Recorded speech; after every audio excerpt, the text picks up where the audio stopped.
Property में invest करना है बट इतना पैसा तो है नहीं। फ्रैक्शंस में इन्वेस्ट करने के लिए आपको नई टेक्नोलॉजी करनी पड़ेगी, प्रॉप टेक में घुसना पड़ेगा, ध्यान देना पड़ेगा कि कौन सी प्रॉपर्टी मुझे लेनी है। आपके शहर की क्रीम प्रॉपर्टी में आपको इन्वेस्ट करना है बट आप इन्वेस्टमेंट कर नहीं सकते क्योंकि बहुत महंगा है, बट उसका पार्ट तो ले सकते हो।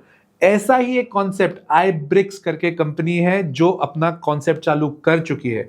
उन्हीं के को फाउंडर आशुतोष अग्रवाल जी के साथ ये पॉडकास्ट है, जिन्होंने एक एक चीज बताई है कि ब्लॉकचेन से आपकी प्रॉपर्टी को हम कैसे कनेक्ट कर सकते हैं और आप अपने छोटे छोटे अमाउंट से भी प्रॉपर्टी के ओनर कैसे बन सकते हैं। So make sure you are watching the podcast till the last end let's begin the podcast. Proptech के ऊपर हम बात करते हैं। प्रॉपटेक एक ऐसी फील्ड है जो काफी बूमिंग है, इसमें कोई डाउट नहीं है, बट लोगों का एक डर रहता है प्रॉपर्टी को लेके। अभी पिछले 1-1.5 साल से प्रॉपर्टी काफी बैठी हुई है। लोगों ने एक रीजन ये भी दिया है मेरे को कि लोगों ने अपने प्रॉपर्टी बेच के गोल्ड और सिल्वर में पैसा लगाया है। तो पहली चीज, क्या प्रॉपटेक में ऐसा कोई अपॉर्चुनिटी है कि जो नॉर्मल बंदा है जिसको अपनी एसआईपी करनी है, क्या वो भी छोटा इन्वेस्टमेंट से प्रॉपर्टी में पैसा लगा सकते हैं? प्रॉपटेक की डेफिनेशन क्या होती है? प्रॉपर्टी से टेक्नोलॉजी को जोड़ना। हाँ। अब प्रॉपर्टी जो है वो एक अनऑर्गेनाइज सेक्टर है, टेक्नोलॉजी जो है वो अपना एक ऑर्गेनाइज सेक्टर है, तो ये हेल्प करता है उसको करने के अंदर। अब अगर मैं आपको बोलूँ कि 5,000 रुपये देखिए अगर आप प्रॉपर्टी में इन्वेस्ट कर सकते हो, so that's where we come in, that's where proptech comes in, कि रियल स्टेट में आप इन्वेस्टमेंट कर सकते हो सिर्फ 5,000 रुपये से। 5,000 रुपये से? यस। अब अगर मैं बोलूँ कि आप और कम से कर सकते हो 500 रुपये से, तो वो भी पॉसिबल है विथ हेल्प ऑफ टेक्नोलॉजी। तो ये जो टेक्नोलॉजी है ये प्रॉपटेक होती है, तो यस रियल स्टेट में पॉसिबल है। अब अपन जो बात कर रहे थे, आप अभी एक्चुअली आपके लिए जो सही वर्ड था वो था मंदी, कि यार हर जगह मंदी छाई हुई है, पूरा मार्केट बैठा हुआ है।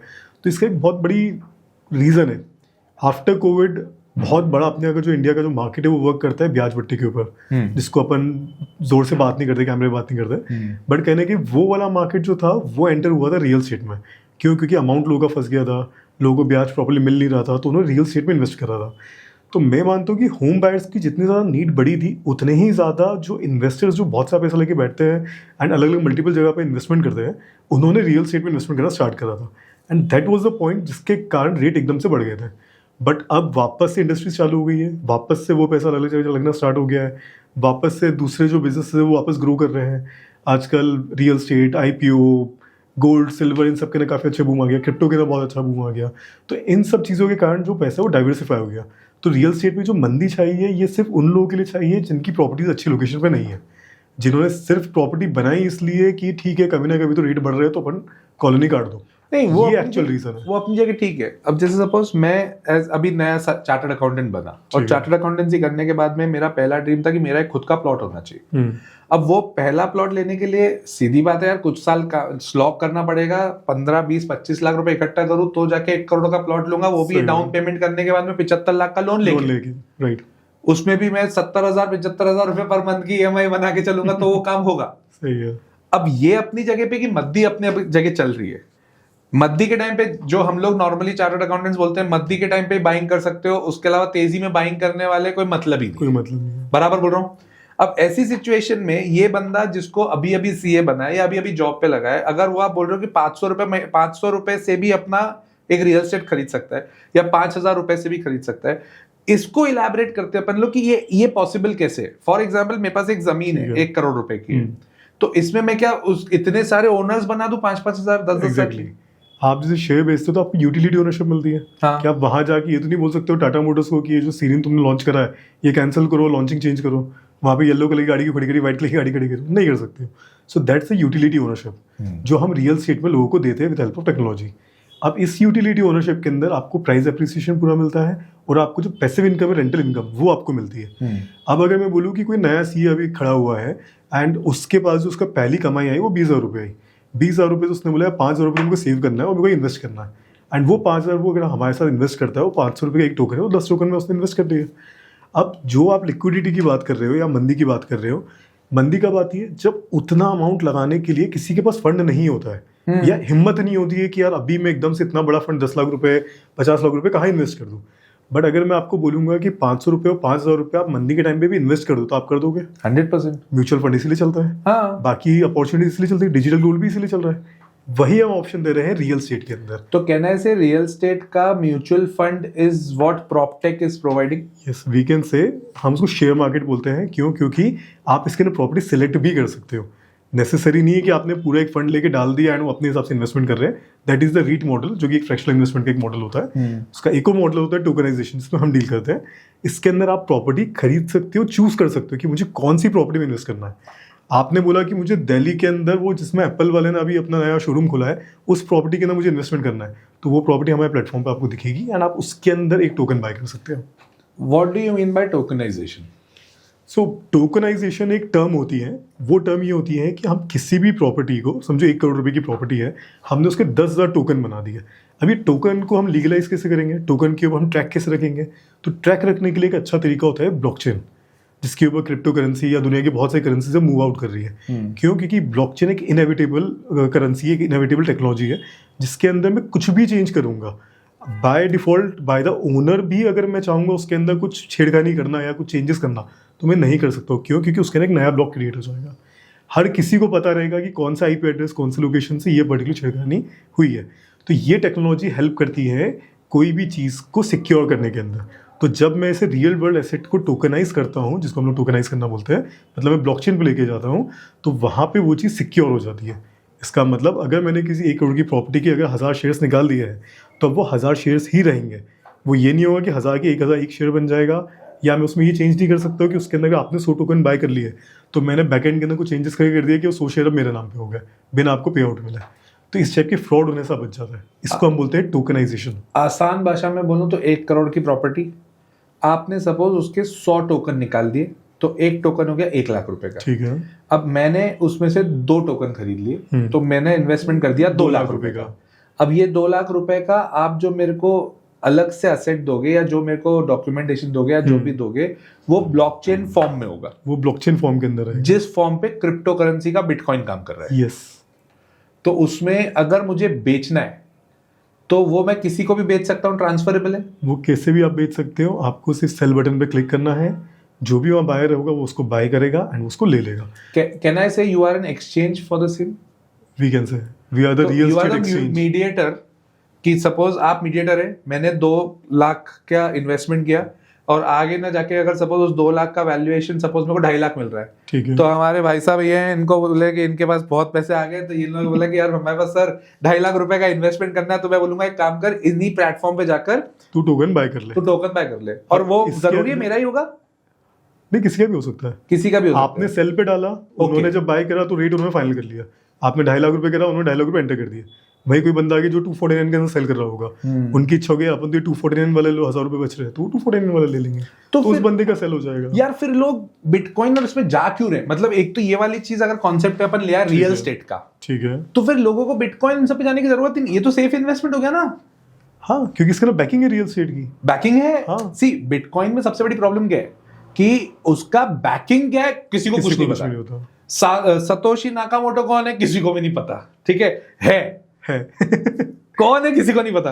एक्चुअली इसका रीजन है ना, वो ये है कि बिटकॉइन अभी तक, मतलब आज ये टोकनाइजेशन आए बिटकॉइन के चक्कर में। हाँ, क्योंकि बिटकॉइन जब इन्होंने टेक्नोलॉजी निकाली, बताया कि ब्लॉकचेन कितना सेफ है, कितना सिक्योर है, उसके कारण रियल वर्ल्ड एसेट्स को हमने इसमें डाल दिया है। तो आप मान के चलो कि ये तो अभी शुरुआत हुई है।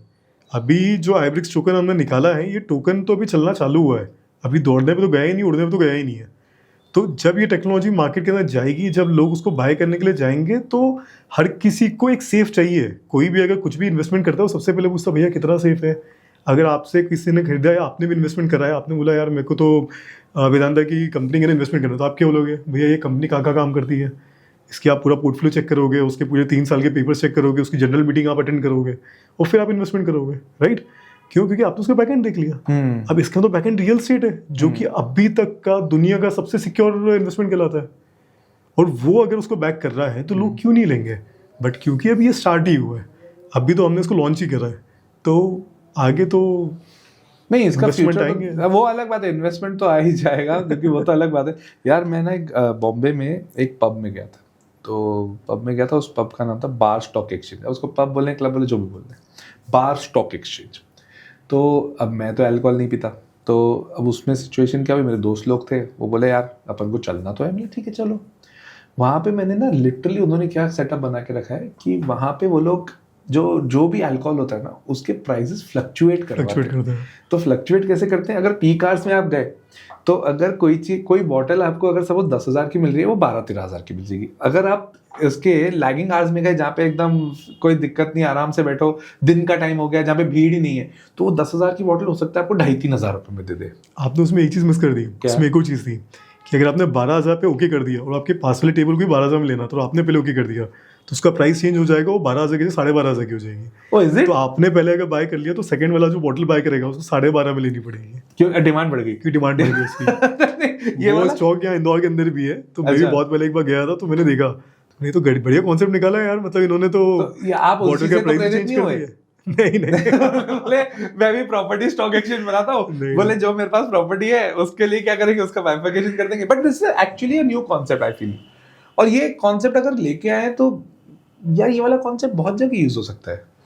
आज अपन किसी प्रॉपर्टी के ऊपर ले रहे हैं, प्रॉपर्टी में अगर मैं बात करूं कि कोई बहुत बड़ा फ्लोर हमने ले लिया, किसी बड़ी आईटी कंपनी को दे दिया, क्या आईटी कंपनी का फ्यूचर क्या है अब तो भगवान जाने जब से एआई आ गए, बट उसके अलावा भी अगर अपन ने किसी अच्छे पर्सन को दे दिया जहाँ से अच्छी कंपनी से अच्छा रेंट आ रहा है, तो ये आपके साथ भी सेटअप है कि फॉर एग्जाम्पल आपने कोई प्रॉपर्टी ली, किसी को रेंट पे दे दी, तो रेंट दी तो रेंटल यील्ड आएगा।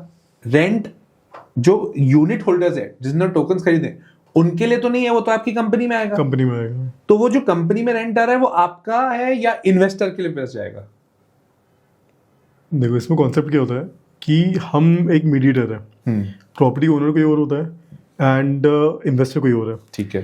प्रॉपर्टी ओनर की हमने प्रॉपर्टी के टुकड़े कर दिए उसको ब्लॉकचेन पे लगा के, है ना, हमने उसके 100 शेयर्स निकाल दिया, 100 टोकन निकाल दिया। अब इसमें से एक टोकन इसने बाय करा तो जो प्रॉपर्टी का जो है वो किसके पास आया, रेंट इसके पास आया, मतलब ब्लॉकचेन के पास आया। ब्लॉकचेन के पास वो डिवाइड होगा, तो उसने देखा कि एक टोकन इसके पास है तो एक टोकन इसके पास जाएगा, 99 टोकन का रेंट इसके पास आ जाएगा। सो इफेक्टिवली ये कॉन्सेप्ट होता है। फॉर एग्जांपल मैंने 2 लाख रुपए डाले, अब वो 1 करोड़ की प्रॉपर्टी थी, ठीक है, तो मैंने उसके 2 यूनिट्स खरीद लिए, ठीक है। अब 1 करोड़ की प्रॉपर्टी में मैंने 2 लाख रुपए इन्वेस्ट किए। अब ये 1 करोड़ की प्रॉपर्टी में फॉर एग्जाम्पल साल भर में से 1.5 लाख रुपए रेंट आया, एक एग्जाम्पल दे रहा हूँ, 1.5 लाख रुपए रेंट आया, तो 15 लाख रुपए 1.5 लाख रुपए रेंट बोल रहा हूँ मैं, तो इफेक्टिवली जो मेरा शेयर है वो हाथों हाथ मेरे अकाउंट में क्रेडिट होगा, आपके अकाउंट में क्रेडिट होगा। तो कहना है से जो रेंट दिया है, जो रेंट आ रहा है वो एक तरह का डिविडेंड जैसा काम किया। एग्जैक्टली। अपन अगर शेयर मार्केट की बात करेंगे तो डिविडेंड कितना आता है, साल में 1 बार 2 बार जब उनकी इच्छा हो। वो भी मैंने देखा था तो बीच में कोई 3-3 4-4 हज़ार के शेयर के अंदर 1-1 रुपए का डिविडेंड आया था साल भर में। अब मैं आपको बोलूँ कि हमारे इसमें आप लॉगिन करोगे तो 2700 की प्रॉपर्टी है एंड पिछले महीने 7 तारीख को हमने टोटल मिला के 150 लोगों को 10 रुपए का रेंट पिछले महीने दिया, मतलब ये जनवरी में दिया, और अब हर महीने उनके अकाउंट में 10 रुपये आएंगे। तो मुझसे लोगों ने बोला था कि जब हमारी टीम ने फ़ोन लगाया तो उनको बोला हाँ तो 10 रुपये तो है, तो मेरे एक बंदा जो काफ़ी स्मार्ट है उसने बोला सर वो शेयर में आया था क्या, या गोल्ड के अंदर तो पक्का 100 रुपये आए होंगे, अब तो रेट काफ़ी बढ़ गए। तो वो चुप हो गया। तब उसको रियलाइज हुआ कि यार एक्चुअली डिविडेंड जो रेंटल्स होते हैं ना, यार मैं एक बात करता हूँ, आपने दुनिया में किसी भी अमीर आदमी की बात कर लो, कोई भी एग्जांपल लो, अंबानी लो, किसी भी ले लो, ये सबसे पहला इन्वेस्टमेंट रियल एस्टेट में क्यों करता है? यार ये तो धारणा क्लियर है, आदमी बनता रियल एस्टेट से ही है। उसका रीजन मैं बताता हूँ। लोग क्या सोचते हैं, क्या रेंट आ रहा है यार, रेसिडेंशियल में तो 2.5% का रेंट है, 4% का रेंट है, कमर्शियल में 8% का रेंट है, सिर्फ 8% से क्या होगा हमारा। लोग ये भूल जाते हैं कैपिटल एप्रिसिएशन तो देखो। अब रियल एस्टेट में बोलेगा, अभी मैंने किसी का लिंक्डइन पे देखा था कि मेरे चाचा जी ने फ्लैट लिया 1.5 करोड़ के अंदर, 10 साल बाद उस 1.5 करोड़ की जो वैल्यू थी वो सिर्फ 2.5 करोड़ रुपए रह गई, ऐसा हो गया वैसा हो गया करके वो बहुत बड़ा उन्होंने लिख रखा था। मैंने उसमें एक ही चीज़ उनको बोली कि एक तो आपके चाचा जी या तो दिमाग नहीं लगाया या इन्होंने इमोशन के साथ खेला।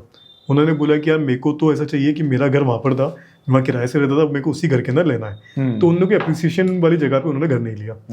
अब दूसरी चीज़, अगर आप कैपिटल एप्रिसिएशन देखोगे तो किसी भी प्रॉपर्टी के अंदर, कंस्ट्रक्टेड प्रॉपर्टी के अंदर 50% का एप्रिसिएशन अपन मानते हैं कि अगले 5 साल में हो जाएगा। 50% हर साल 10% नहीं होगा, हर साल वो 2-3-4% होगा, बट 5th ईयर या 4th ईयर के अंदर एकदम से कोई बूम आएगा एंड वो रेट एकदम बढ़ के उसके 50-60% राइज कर जाएगा। अब जब आपने उसको डिवाइड करा तो 10% इंक्रीमेंट ही हो गया। अगर वो प्रॉपर्टी आपको 8% रिटर्न दे रही थी, रेंटल दे रही थी, तो 8% अगर आप जोड़ोगे 10% के अंदर तो कितना हो गया, 18% हो गया। अब यही अगर आप प्लॉट के ऊपर चले गए या फार्मलैंड के चले गए तो ये जो मैंने 50% एप्रिसिएशन बोला 5 साल में, वो नियर अबाउट 100 to 200% तक जाता है।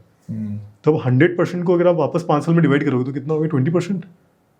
तो ये अप्रिसिएशन आपको कोई दे ही नहीं रहा है। बट प्रॉब्लम ये आती थी कि आपको इतना कैपिटल नहीं है लगाने के लिए, और है भी तो डर लगता है यार 2 करोड़ रुपए रखे हुए अकाउंट में, 2 करोड़ रुपए का मैंने इस प्रॉपर्टी पे लगा दी है, इस पर्टिकुलर फ्लैट पे या इस पर्टिकुलर जमीन पे लगा दी है, और कल को मेरे को इमरजेंसी आएगी तो लिक्विडिटी नहीं है मेरे पास। नहीं यार, बट इसमें मेरा कैलकुलेशन में मेरे को थोड़ा लग रहा है कि थोड़ा सा अपने को और डीप पे जाना चाहिए। जैसे आपने कहा कि 5 साल में 50% हो गया, तो इफेक्टिवली अपन मान रहे हैं कि 10% से पर एनम का रिटर्न मिला ना। यहाँ पे तो अपन सिंपल इंटरेस्ट जैसे कैलकुलेट कर लिया, तो कंपाउंडिंग का कहाँ गया फिर इफेक्ट। इफेक्टिवली 10% थोड़ी हुआ, फिर वो कंपाउंडिंग करने जाएंगे तो 7-7.5% बनेगा। ठीक है, अब वो जो रेंटल मिला है उसको वो ऐड होना चाहिए, वो ऐड होना चाहिए, उसमें मेरे को डिनायल ही नहीं। अब उसको आप ऐड कर रहे हो कैसे? सिंपल इंटरेस्ट, उसको भी कंपाउंडिंग में ऐड करो ना। करेंगे ना, वही होना चाहिए। तो अब आप इफेक्टिव देखो कितना आता है। इफेक्टिवली फिर अगर वो 8% हो गया और ये 8% तो भी 16% है ना। हाँ, अब 16% मुझे बता दो कितने म्यूचुअल फंड एक्चुअल में 16% दे देते हैं। घुमा फिर आगे जब अपन आते हैं तो वही 12-13%, 14% कैलकुलेशन। अगर 14% है तो वो म्यूचुअल फंड अच्छा काम कर रहा है। अच्छा काम कर रहे हैं। अब यही बताओ कि अगर ये रियल एस्टेट प्रॉपर्टी आपने कोई बूमिंग एरिया में ले ली, सब इंदौर की बात करो, इंदौर में निपाने एरिया भी बूमिंग एरिया है। आज से वहाँ पे 5 साल पहले तो जो फ्लैट मिलता था वो मुश्किल से 50 लाख में मिलता था, आज के टाइम में वही फ्लैट वहाँ पे 1.5 करोड़ का मिल रहा है। तो वो जो मैं 50% एप्रिसिएशन बोल रहा था वो तो आपका 150% एप्रिसिएशन हो गया। तो रियल एस्टेट जो होता है वो एक इमोशनल गेम है। हाँ, अगर आप इन्वेस्टमेंट सोच रहे हो तो आपको देखना पड़ेगा, समझना पड़ेगा कि अगला एरिया कौन सा बूम हो रहा है। जैसे इंदौर की बात करूं, इंदौर जैसी सिटी के अंदर अभी अगला पिछले 3 साल से जो बूम चल रहा था वो जेन रोड पे चल रहा था। क्यों चल रहा था? हर किसी को पता है सिंहस्थ आने वाला 2028 के अंदर, अभी 2 साल हो रहे हैं। वहाँ पे एप्रिसिएशन जो एक्सपेक्ट करा जा रहा है वो कम से कम अभी भी 100% का एप्रिसिएशन मानेगा। क्या आ जाएगा वहाँ पे प्लॉट 3,000 का है तो 6,000 का हो जाएगा, तो आप वहाँ इन्वेस्ट करो ना। अब आदमी क्या कैलकुलेट करता है, यार रोज मैं तो सुबह उठ के 9 बजे उठ के देख रहा हूँ, 3 बजे तक देख रहा हूँ शेयर मार्केट इतना फ्लक्चुएट हो गया, आज मेरा शेयर तो 10% बढ़ गया था, आज तो 2% गिर गया। वो रियल एस्टेट में तो दिन में दिखता नहीं है। वो जो पेशेंस है लोगों में वो कम हो गया। जेनजीज के अंदर वो पेशेंस तो और कम हो गया, उनको तो वो 5 सेकंड का रील देखने की आदत पड़ गई। 5 सेकंड में हुक मिल गया तो ठीक है, वरना स्वाइप कर देंगे। तो ये प्रॉब्लम है कि वो पेशेंस खत्म हो गया। रियल एस्टेट में क्यों अमीर आदमी अमीर बनता है? क्योंकि वो पेशेंट रखता है, वो रियल एस्टेट के अंदर पेशेंटली वर्क करता है, वो सोचता है आगे क्या करेंगे। एक निखिल कामत के साथ का एक इंटरव्यू था, अगर आपने भी देखा होगा, उसके अंदर गोदरेज से कोई आया था या कौन सी कंपनी से आया था, उन्होंने बताया था कि उन्होंने एक प्रॉपर्टी लॉन्च करी थी, उसका 800 रुपये स्क्वायर फीट का रेट था। आज वापस सिर्फ शोरूम का जो रेट है वो 50,000 स्क्वायर फीट का रेट है। तो ये डिफरेंस क्यों आया सिर्फ 20 साल के अंदर? अब 20 साल में 50,000 और 800। इंदौर का एग्जांपल ले लो। इंदौर में आज की तारीख में सबसे न्यूट्रल एरिया जो पिछले 10 साल की तेजी में भी नहीं इंक्रीज हुआ वो है अग्रवाल नगर। अग्रवाल नगर, ओके, है ना। इंदौर का प्राइम एरिया एक टाइम पे हुआ करता था, वो लॉन्च हुआ था 1 रुपये स्क्वायर फीट के अंदर। कब हुआ था? 1990 के अंदर। मेरे दादाजी ने वहाँ पे एक प्लॉट ले रखा था। आज की तारीख में 12,500 का रेट है। ओके, अब 12,500 और 1 रुपये दिख रहा है आपको परसेंटेज कितना इंक्रीज हुआ? अब लोग बोलेंगे यार मैंने तो यार 10 साल पहले 12,500 में ले लिया वहाँ पे, और अब जाके वहाँ पे से 13,000 रेट पहुँचा। क्योंकि आपने इन्वेस्टमेंट करा, आपने इमोशन के साथ खेला। वहाँ पे तो लॉजिक लगाओ कि अगला बूमिंग एरिया कौन सा है। अब 10 साल पहले आपने अग्रवाल नगर से 3 किलोमीटर दूर 140 आते स्कीम 140, वहाँ 500 रुपये स्क्वायर फीट का रेट था। आज लगा लिया होता तो 20,000 रुपये स्क्वायर फीट का रेट था, वो इंक्रीमेंट आ गया। तो रियल एस्टेट की जब बात आती है ना तो लोग 2 चीज़ों में खेलते हैं, इमोशन प्लस लॉजिक। तो जो इमोशन प्लस लॉजिक खेलता है वो ठीक ठाक इन्वेस्टमेंट करता है, जो सिर्फ इमोशन पे खेलता है वो ज़्यादा इन्वेस्टमेंट नहीं करता है, बट हाँ उसको फिर 20 साल में रिटर्न अच्छा मिल जाएगा। जैसे अपना इंदौर, मैं क्योंकि इंदौर को बिलोंग करता हूँ इसलिए अच्छे से जानता हूँ, इंदौर का राजवाड़ा हो गया। आज से 10 साल पहले तक रेट वहाँ फिक्स थे कि 6,000-7,000 का मिल जाएगा। जिस दिन वो बीच की रोड उन्होंने तोड़ के छोड़ी कर दी उसके बाद वहाँ रेट कितना हो गया? 1 लाख रुपये स्क्वायर फीट हो गया। तो इंक्रीमेंट मिल जाएगा, बस पेशेंस रखना पड़ेगा। और एक होता है सिर्फ लॉजिक। अब जहाँ पे गोल्ड और सिल्वर की बारी आती है वहाँ पे शेयर मार्केट आती है, आदमी सिर्फ लॉजिक यूज करता है। तो वो लॉजिक रियल एस्टेट में लगाओ। यार गोल्ड सिल्वर में तो आदमी लॉजिक नहीं लगा पा रहा है अब यार। वहाँ तो जितने भी सराफा मार्केट अलग अलग बने हुए ऑल ओवर इंडिया के अंदर, वो सब सोच रहे हो भाई अब तो गिरेगा, अब तो गिरेगा, और अगले दिन सर 10,000 रुपये बढ़ गया, क्या करना है? दुखती नस पे हाथ रखा आपने। नहीं, मैंने अभी रिसेंटली एक चीज देखी, कॉपर के लोग है ना, कॉपर के बार्स बना रहे हैं। I was shocked, literally shocked. लोगों ने कॉपर खरीदने के लिए वेयर हाउसेज बुक कर लिए हैं। क्या वो आपके काम भी आ गया? क्या वेयर हाउसेज लो रेंट पे? तो बोले तुमको क्या लगता है कॉपर? हम वेयर हाउस लेके आ रहे हैं तो 3,500 के अंदर मिल जाएगा। बट उसके साथ में कॉपर रखने के लिए लोग दे रहे हैं। और रेंट क्या ले रहे पता है, 1 रुपए किलो। मैं लिटरली शॉक्ड था ये चीज देखने के लिए। द पॉइंट इज, जब बूमिंग मार्केट होता है ना, आदमी कुछ भी सोच लेता है। प्रॉपर्टी में भी यही हुआ। पिछले 2 साल पहले की अगर अपन बात करें तो सब जगह पूरा ऑल ओवर इंडिया बहुत बढ़िया बूम था। अभी काफी बैठा हुआ है एंड यस, बहुत लोग फंसे हुए भी हैं। आप पुणे से बिलोंग करते हो? पुणे, बॉम्बे। पुणे के अंदर मैंने एक मेरे रिलेटिव रहते हैं, उनको 2 साल से फ्लैट लेना था, मैंने उनको नहीं लेने दिया। बोला नहीं आप तो नहीं लोगे। अब इस बार उन्होंने बोला कि राशि रेंट, अब तो मेरे को प्रॉपर्टी लेना है, मैं रेंट दे के थक गया, मेरे को तो खुद का फ्लैट लेना है। बोला चलो बताओ। एयरपोर्ट के पास कोई एरिया है, नाम तो याद नहीं मुझे। उन्होंने बोला कि ठीक है यहाँ ले रहा हूँ, मैं पसंद कर रहा हूँ। बोले कितने में दे रहा है बिल्डर? बोले 1.20 के अंदर दे रहा है। मैंने बोला उसको एक बार ऑफर तो करके देखो कि यार एक काम करो, मेरी ये प्रोफाइल है एंड मेरा लोन सेक्शन है और मेरे को ना आप डील जो है वो 1 करोड़ में कर दो, मैं कर दूंगा। कितना डिफरेंस आ गया? 20 लाख का परसेंटेज, ऑलमोस्ट 18%। वो बोले आशु तू फूकट की बातें मत कर। बोला या तो मैं जो बोलो कर लो, वरना मत खरीदो। या तो मैं आ रहा हूँ 3 दिन बाद, मेरा पुणे का प्लान है इसे, मैं आ रहा हूँ, अपन तब चलेंगे। बोले तू आगे कर लेना, मैं तो नहीं कर रहा हूँ। तो मैं गया वहाँ पे, उनको बोला कि यार सर देखो लेना तो है फ्लैट, हमको जम गया है, बट यार बजट तो 1 के ऊपर नहीं जा रहा, अब आप देख लो क्या करना है। बोले कि यार सर नहीं पॉसिबल है, छोड़ दिया, पानी पियो जाओ। मैंने बोला कि चलो ठीक है यार, वो भैया वो HDFC वाले को फ़ोन लगा लो, वो मना कर दो कि यार वो लोन अप्रूवल तो पड़ा हुआ है, पर ठीक है कैंसिल कर दो यार, छोड़ो अपन तो नहीं कर पाएंगे। फिर उन्होंने कि अच्छा एक काम करो कि आप जो डिपॉजिट है वो कितने टाइम में दे दोगे? अभी साइन करवा लो ना यार, क्या दिक्कत है, अभी ले लो, आप तो चेक अभी ले लो, अब तो 4 घंटे में चेक क्लियर हो जाता है। बोले सच में? मैंने बोला हाँ। उसने बोला कि चलो मेरी टीम एक बार आपसे बात कर लेंगे। हम बाहर तक गए, टीम का फ़ोन आया, सर 1.5 के ना फाइनल कर दोगे क्या?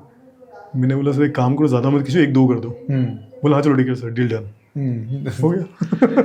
नहीं ये तो है, मतलब अभी बट ये तभी होता है ना, थोड़ी शांति है मार्केट में, जब मार्केट डाउन है। तो जब मार्केट डाउन है तब लोग डाले ना पैसा। बस मेरा यार मेरे को समझ नहीं आता, FDI ने 3 साल अभी 6 महीने जुलाई के अंदर FDI ने शेयर मार्केट से 7 लाख करोड़ रुपए निकाल लिए। FIs ने जितने भी अपने लोग थे वो सब भाग लो, निकालो पैसा निकालो, मार्केट डाउन जा रहा है।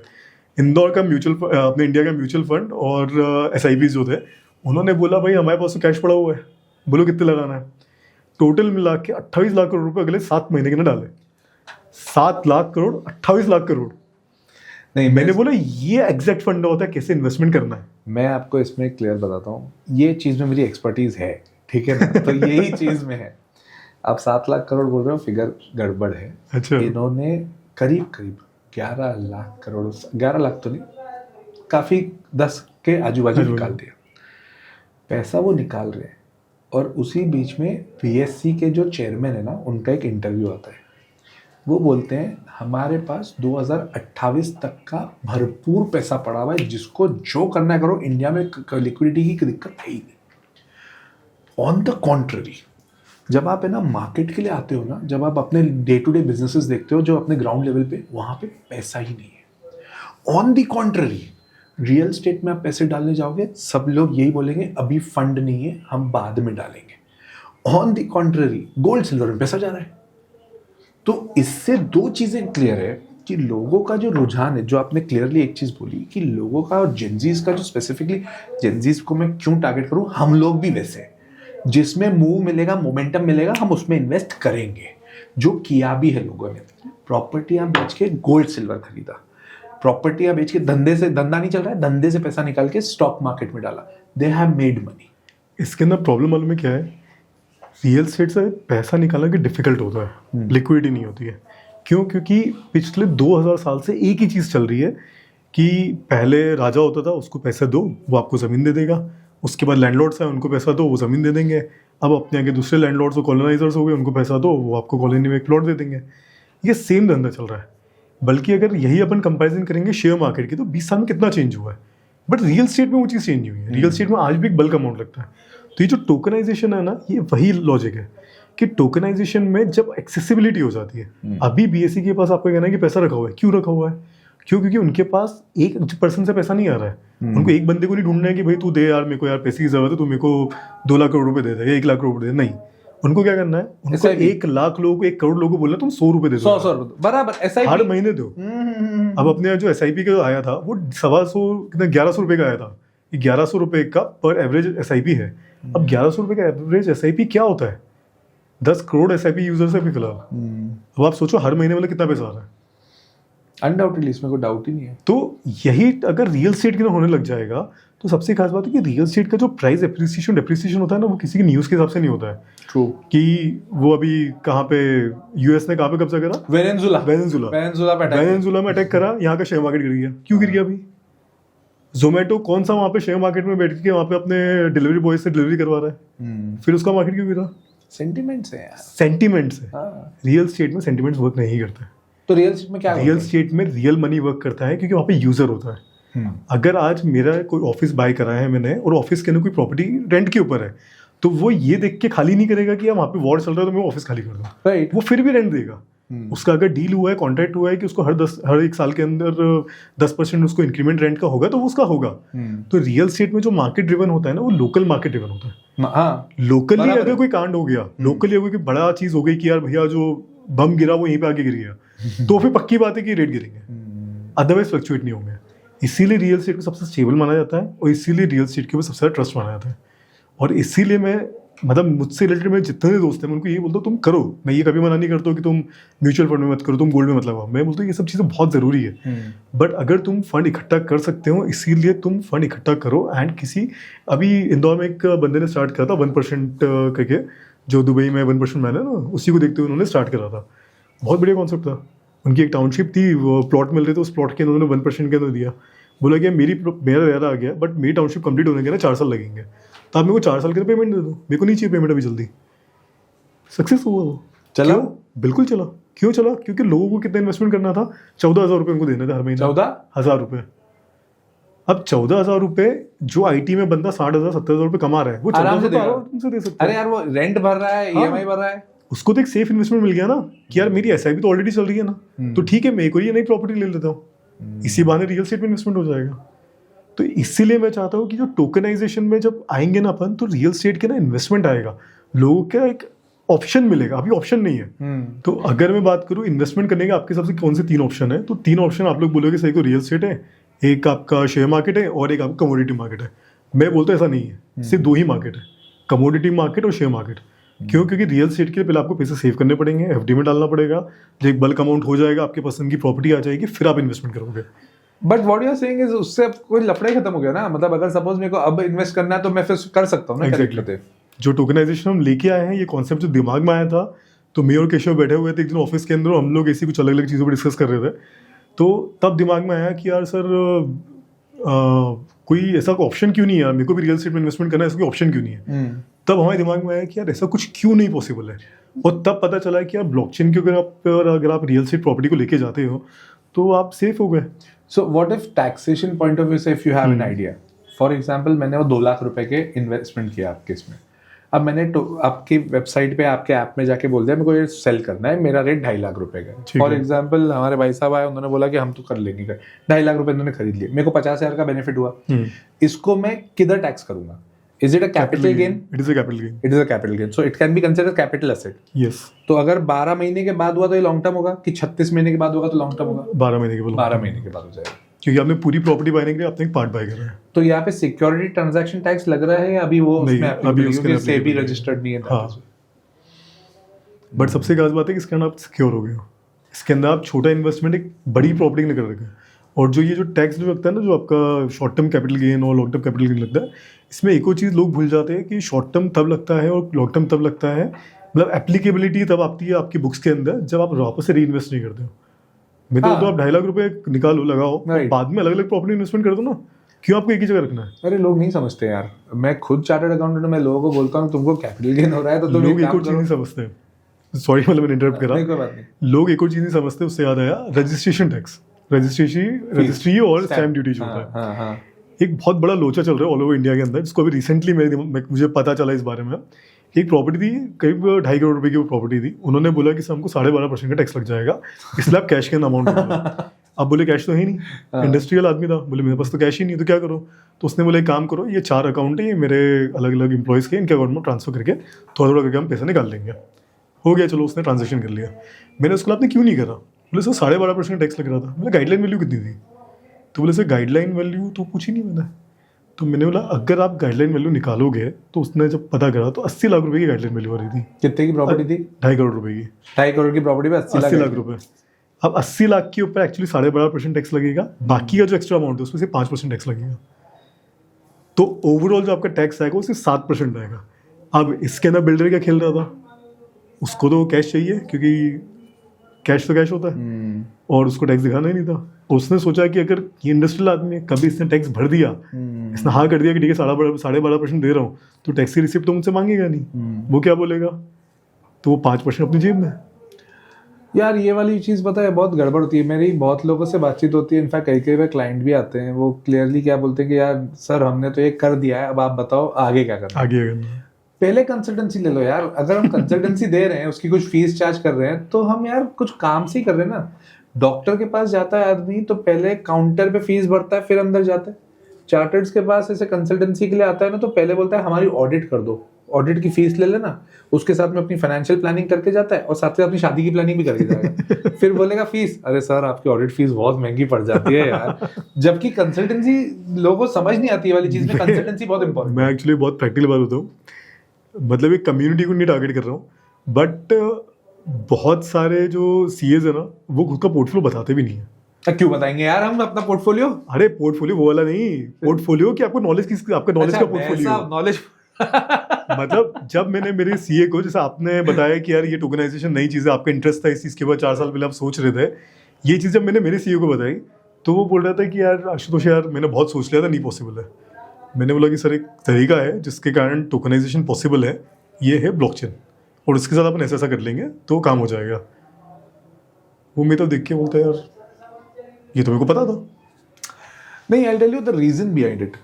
There are lot of chartered accountants जो कि, हाँ मैं ये बात मानता हूँ, बहुत लोगों को बहुत चीजें नहीं भी पता है।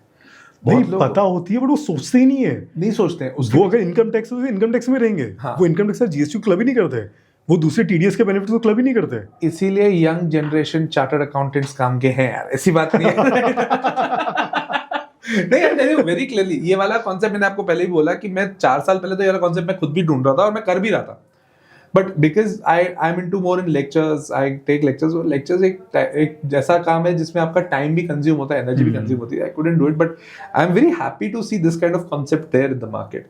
जो लोग अपना बिजनेस अपना लाइफ चालू करने वाले हैं, जो लोग ऐसा सोच रहे हैं मैं 5 साल 7 साल 8 साल बाद शादी करूंगा तो एटलीस्ट मेरे पास एक रियल एस्टेट का कुछ एक हिस्सा हो, for them collecting this fund is amazing actually. But yes it is. हमने हमारे ऐप के ऊपर एक स्पेशली एक पोर्टफोलियो पेज दिया है जिसके हम रेंटल्स भी बताते हैं कि आपको कितने रेंटल्स मिल रहे हैं, कितना एप्रिसिएशन मिल रहा है, और कितना पे कैपिटल गेन भी हो रहा है, तो आप उसके अंदर इन्वेस्टमेंट कर सकते हो और आपको ओवरऑल दिखता है। वो चार्ट को बताने का रीजन ही सिर्फ एक ही था, क्योंकि लोग हमेशा रेंट आता है उसको साइड में रख के भूल जाते हैं। राइट। उनके दिमाग में रहता है कि नहीं मेरे को तो कैपिटल एप्रिसिएशन से मतलब है, साल भर में कैपिटल एप्रिसिएशन नहीं हुआ मेरे को बाहर होना है। बल्कि मैं बोलूँगा यार वेट करो, ये रियल स्टेट है, ये रियल चीज़ है, ये सिर्फ आपकी वो अफवाह वाली चीज़ें नहीं है। पेशेंस चाहिए यार, पेशेंस चाहिए, पेशेंस। इसके बिना इनफैक्ट मैं तो स्टॉक मार्केट में भी बोलता हूँ यार, मैं जितने भी लोगों को गाइड करता हूँ ना स्टॉक मार्केट, जैसे मेरे जितने भी लोग हैं जो मेरे को व्यू करते हैं, व्यूअर्स हैं मेरे, वो मेनली वो लोग हैं जो इन्वेस्टमेंट वाले लोग हैं, जो रियल स्टेट में इन्वेस्ट कर रहे हैं, जो स्टॉक मार्केट में इन्वेस्ट कर रहे हैं, आईपीओज में पैसे डालते हैं। तो उनसे मैं हमेशा यही चीज़ बोलता हूँ। इनफैक्ट ओनली मेंबर ग्रुप में भी एक ही चीज़ के ऊपर हम बार बार फोकस करते हैं, आप पेशेंस रखो, लॉन्ग टर्म के लिए देखो, एग्जिट राइट टाइम पे कर लो अगर करना है तो, एंट्री के लिए वेट करो, और जब पैनिक क्रिएट हो रहा है तब जाओ ना यार। जैसे भी रियल एस्टेट में पैनिक है तो then you can definitely focus.